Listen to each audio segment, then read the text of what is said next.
Hi, I'm Kris Culp, a Grebel alum from the early 1980s. I lived in residence at Grebel for 2 years, did a degree in French, and many years later, I'm living in Kitchener and working as a market research consultant. There's a reunion coming up on June 4th for Grebel grads from the late 70s and early 80s. I had the pleasure of catching up with a few people from that era, and I hope you enjoy these conversations as much as I did. All right, so Cheeze. Yes. Yes. Tell me, what are, what are you up to these days? Sure. Well, I live in Tampa, Florida. I've been here about 2.5 years now with my family. We had lived in St. Louis for many years and made a collective decision to all come down here together. I have two daughters, one who is married and has our two granddaughters, and she lived in Dallas, Texas. And so we all wanted to be in the same place. My wife we're both sort of retiring. She's a bit older and has fully retired, whereas I'm still in the semi-retired stage. And so we collectively made the decision to be somewhere together, and Tampa was the choice. So it was basically a lot based on our son-in-law, who had a job as an engineer, who was transferred or got a transfer to Tampa. That was the Florida option for him. My wife has family in Daytona, Florida, which is on the other side of the state, about 3 hours away. And so that was also a choice of hers to come to the state somewhere to be closer to her family. So that's where I am today. We've been here, as I say, since 2019 and are doing very well. Yeah. And you said you chose Florida because it brought the whole family together, more or less? Is that what I heard? Yeah. Good. So one daughter actually lives with my wife and I, and the second one lives about 15 miles away with her family. So it's great. Dallas, Texas was a long ways away from St. Louis, and so the fact that we're close to our granddaughters is awesome. Oh, that's really nice. And how many granddaughters do you have? Two. And how old are they? They are 7 and 6. Yeah. Sounds fun. Very fun. Yeah. Good. I have to ask, you still go by Cheeze? So I do for a certain group. You know,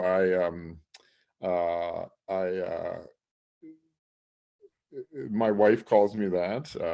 My in-laws, my family calls me that. A lot of friends from St. Louis still call me that. I don't tell people in Florida that yet, so it's not really part of my most of my surroundings. But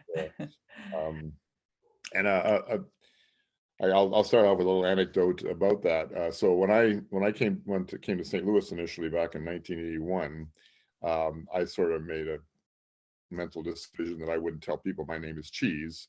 Not because I didn't like it. It's just that it wasn't that important to me that it follow me. But my first Sunday in St. Louis, I went to a church, a local Mennonite church there, and a man I'd never met before, who was one of the leaders of the church, said, "Cheeze, welcome to St. Louis." No way.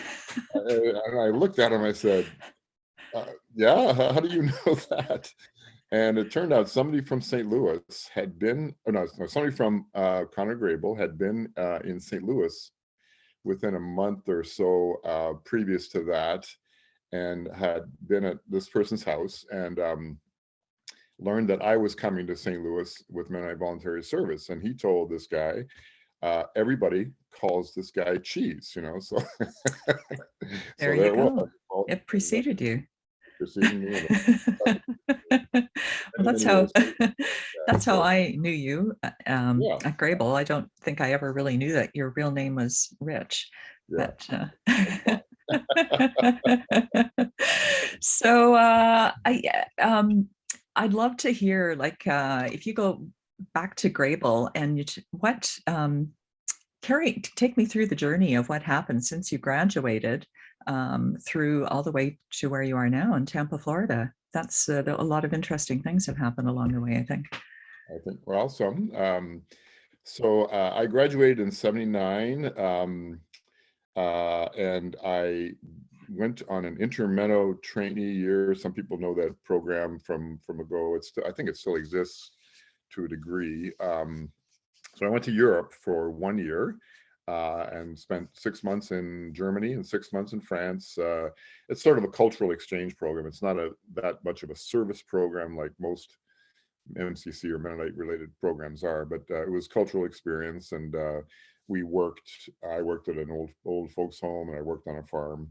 And but it was a great experience. It was a lot of fun, but it was also a lot of work at times. So it was not all fun and games, definitely. But I came back to Waterloo with the intention of doing grad studies.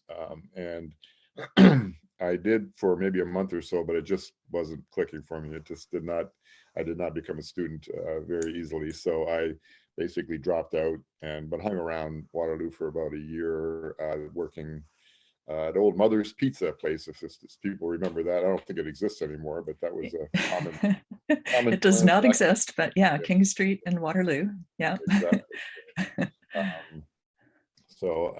But at the same time, I'd applied for Mennonite voluntary service with the intention of doing service work for at least a year or two, just post-college kind of stuff. So, and with the desire to do peace and justice work, which was part of my degree. It was not I was a history major, and that was my degree, but I received a peace and conflict studies concentration, they called it, I think.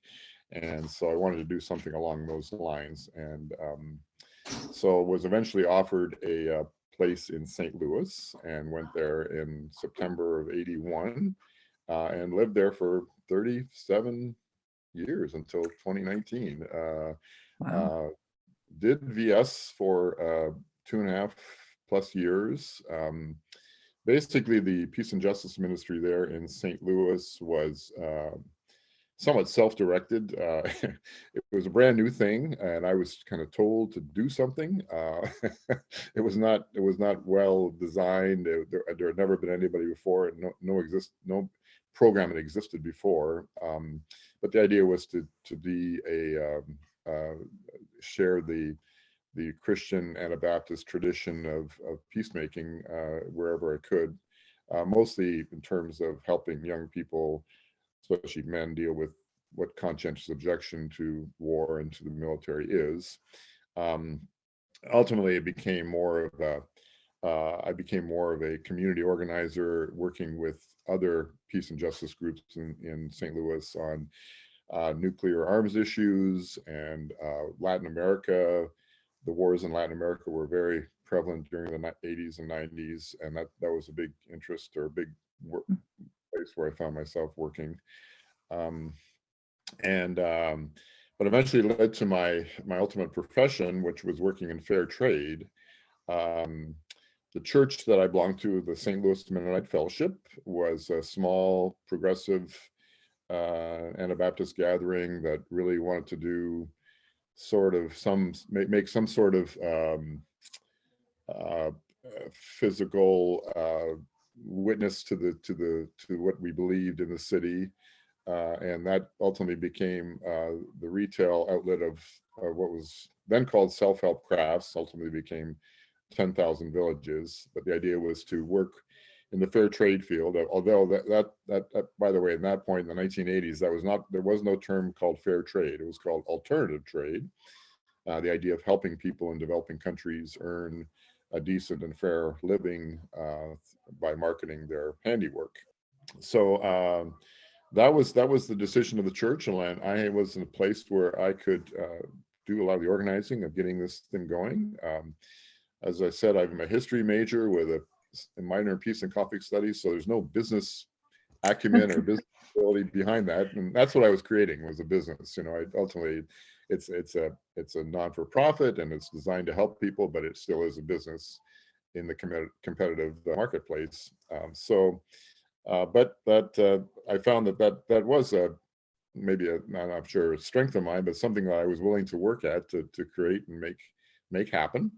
And so we opened up a store in 1985.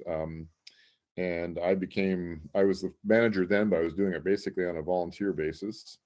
I did get married in 1984 to my American wife, which allowed me to apply for a work visa, by the way. Being a Canadian, Right. I could work for money until I got the proper kind of visa. And being married to an American allowed that to happen. Mm. Uh, um, that Mhm. process happened in the late 84, 85, and ultimately allowed me to gain a wage. But I was a volunteer for at least the first year and a half of the enterprise. Yeah. It was called Plowsharing Crafts, sort of a takeoff of turning your swords into plowshares. Mm. Um, Probably a confusing title over the many years, but it became an institution in St. Louis. We were there for 30 plus years. That's And so awesome. it did it did Yeah. it did have an energy that lasted.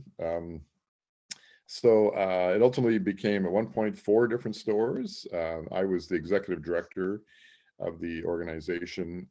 I retired, semi-retired from there in 2018, I guess. I was just tired of retail, and we were sort of preparing to enter the next part of our lives as a couple to retire somewhere, and we were probably leaving St. Louis. So, and unfortunately, because of a variety of issues, COVID not being the least, the organization did dissolve about a year and a half ago or 2 years ago. So Mm. it didn't last much beyond my tenure with it, but Mhm. did a lot of good work over the years. We were in existence, one of the longer lasting stores or organizations in the entire village's Mhm. network, and Mhm. very proud of that. So we decided as a family to kind of move. We weren't quite sure exactly where we were going. Florida was still not, it wasn't positive. It was sort of the goal, but Texas was a possibility because that's once again where our granddaughters were, and we wanted to be close to them. But we spent an extra year in St. Louis. I actually worked for Habitat for Humanity then for about a year after retiring from plowsharing. And then we did make a decision and bought a place in Florida and moved to Florida, as I said, in 2019. And I'll explain a little bit for us, you Canadian viewers. I'm 63 years old. Healthcare is, of course, I know you're familiar with the fact that the United States does not have national healthcare. And so when you turn 65, that's when Medicare kicks in for retirees, which is national health insurance, but it's for retirees. Well, I'm not there yet. I'm 63 and I was 62, 61 when we arrived in Florida. So I needed a job to have healthcare. I see. That's the thing. I could not retire. I could probably do it, but it would be very, very, very expensive. And so I needed a job that gave me full-time healthcare benefits. And so I ended up becoming a school bus driver. Oh, So I've been doing that great. for about 2.5 years. So it sounds like listening to you describe your life and your career. It sounds like there's a very clear through line from your experience at Conner Grebel, because specifically that probably the PACS studies, right?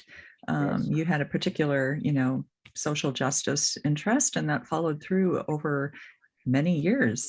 That's interesting. When you look back at those years at Grebel, do you see that in that way? Were they formative for Absolutely. you? Absolutely, absolutely. That was, a history degree, which I really loved, and I love history and studying it. But I was very unclear in career paths. I wasn't sure if I wanted to be a teacher, and grad studies. There was sort of an uncertainty in my life, but I've lived with that a lot, and I don't get really stressed out about that kind of stuff. I was just letting life flow, and uh, that's um, that's led to great things for me. I'm really really thank God for that.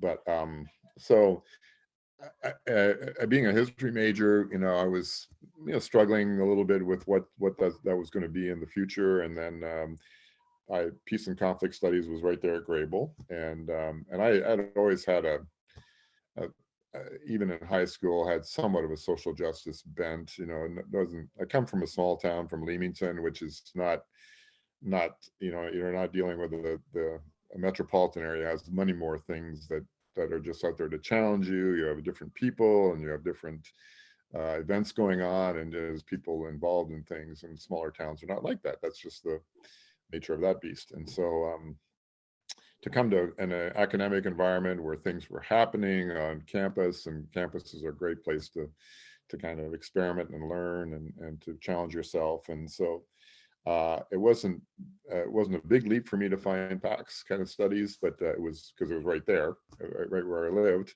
And we were supposed to take, we had the requirement of doing those courses, and those requirements just fit into the way I wanted to be anyways. So by the second or third year, that was really a strong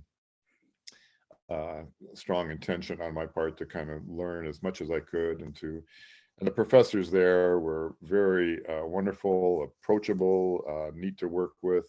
Conrad Brunk being one that I really admired a lot and learned a lot from. He was sort of one of the major PAX people back in the late 70s. And Rod Swatsky was a history teacher for me at times, and Donovan Smucker I had, and also Jay Winfield Fretz is a sociologist. We had wonderful professors who really became friends too. I mean, they made that really broke down any barriers. There was no pretension on their part. They were willing to talk to you and work with you and call you Cheeze, and kind of stuff, And so that was a major influence on me. And of course, and then once I graduated, I realized that's really what I wanted to do in terms of being involved, but I didn't know how to do that. It's still very tough for the idea of the idea of restorative justice and working with, back then it was like trying to victim offender reconciliation, which came out of Waterloo, was still very new. It was developed in the 70s, and very, very kind of new to not just the Waterloo Kitchen area, but anywhere in North America. And so learned somewhat about that, but that wasn't anywhere where it's evolved to. And so it was tough to find places to to do it professionally. Certainly there were volunteer opportunities, and that led me to Mennonite Voluntary Service to really work on that and see where my life developed. Did you, how many years did you live in residence? So I lived all 3 years in residence. So I started in 76, and I did graduate in 79 with a degree, a 3-year degree. And when I came back, the intention was to do the grad studies beyond that. So, yeah. Do you remember your roommates? Well, I do. I had, it's funny, I feel, well, I won't say that actually, but so my first year was a guy named Dave Marcassa. He was a great guy, really wonderful person. And he was from Timmins, Ontario. We really connected well. He was really a very good student, but a nice person to be with. Then the second year, you're able to choose or try to find somebody you want to room with, and I roomed with Dave Whittemore, so I kept the Dave name going there. He was from Toronto area, and also a great roommate. And then the third year was with Harold Thiessen, who was one of the closer friends I developed in all my university career, and he was also a great roommate, and we had a lot of fun together. So those were my basic roommates for the 3 years. When I came back from my year in Europe, I lived in a townhouse on Albert Street with once again Harold Thiessen and Pantelli Trichu, and Al Tykerobe was part of our crew there too. So we had a nice group of people that I connected with, and they even allowed me to live there after I was no longer a student, by the way. Nice. I was there to provide to be part of it. Hanging out, having fun. Do you keep in touch with some of those folks? You mentioned Harold, so I guess you're probably in touch with Harold. Harold's the only one. I don't connect with them too much. I mean, I was there for the 25th anniversary reunion a few years back, and I was involved sort of in some of the programming there. But yeah, I really haven't stayed in connection with much of those people. I mean, I think if we do get together, it's sort of immediate friendship and memory of times, and it's not awkward at all. But Yeah. uh, I've been removed enough from Ontario. I mean, I've lived in the United States now for many years, and St. Louis was kind of off the beaten track, so it wasn't a place that people came to very often. So, and you develop your own family and relationships and whatnot there. And I did come back to Ontario fairly often, but basically to Leamington, where I come from, and hung out with my parents and my brothers that lived there in that community, which is not still another 200 miles to Toronto and to Waterloo. So I didn't make that trek hardly at all. So didn't do as well as I maybe should have. But oh well, no. Will we see you at the reunion this summer? Well, it's in June or July or something. Do we know? June 4th, I believe. Yeah. Not to put you on the spot. I think they have virtual attendance options as well. Yeah. So, and I think that might work out for me. Not because I don't want to come, but there's also a family wedding in June in Ontario, and I think it's a different weekend, so I can't make that trip that often at that point, and so that will take precedence over the reunion. Although I did the last time I was there with the reunion, we had a lot of fun, and it was really great to reconnect with people. So, well, I think a lot of people will really enjoy hearing about your life as you just recounted it. So thank you very much. That's been really interesting. Any final memories of Connor Grebel that you want to share? Well, I found it very important in my life. I have very good memories of Grebel and living there and being a part of the chapel, and it really helped me sort of get back involved in the church and develop my Christian life. And I don't say that just to well, I'm very serious about that. I was very much a partying kind of guy and had a good time, but I also took my faith very seriously, and it was somewhat dormant coming into my life at Grebel, but being a part of that kind of community and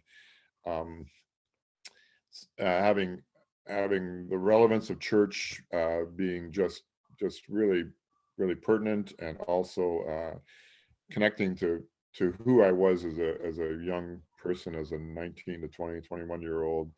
It made a lot of relevance to me and challenged me and allowed me to grow a lot. And I take that very seriously and really look upon that as a very hugely important part of my life, and allowing me to be where I was for many years and where I am now. That formation was really vital to who I am as a Christian, as a person, and as a believer who takes Kris Culp to be a peacemaker and to work for justice in this world very seriously, and want to continue to do that for the rest of my life.